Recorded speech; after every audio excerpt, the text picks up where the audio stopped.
President Rodrigo Duterte on Monday inspected 3 Chinese warships during a goodwill visit in Davao City. The visit came at the end of the Association of Southeast Asian Nations Summit chaired by Duterte. The warships are docked at the Davao City Sasa Wharf until Tuesday. While Duterte says the visit of 3 Chinese warships prove the friendly ties between Manila and Beijing, he is quick to point out the Asian giant's military might and the risk this poses to the country. Duterte jokes, quote, "It's run by a computer, and look at the way their missile launchers are pointed at us. It will be lowered a little. At the angle, we'll all get blown up." He was accompanied during the inspection by Chinese Ambassador Zhao Jinhua, Philippine Defense Secretary Delfin Lorenzana, and Chinese Navy officers.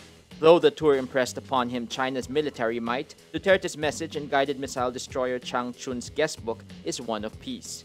Duterte wrote in his words, "Weather the waves, journey on seas of peace, freedom, and friendship."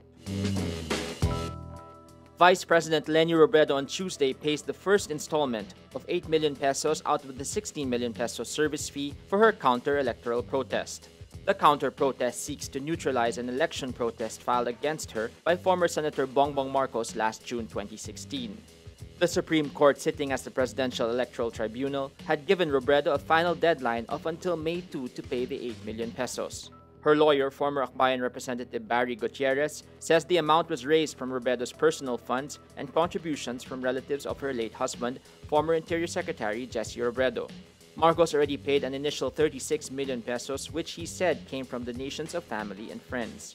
The PET last week pushed Marcos's protest forward by granting his request to hold a preliminary conference scheduled for June 21. Marcos filed an election protest against Robredo for alleged election fraud. United States President Donald Trump says he would be honored to meet North Korean leader Kim Jong-Un under the right conditions, dialing back threats of military action against the regime Monday.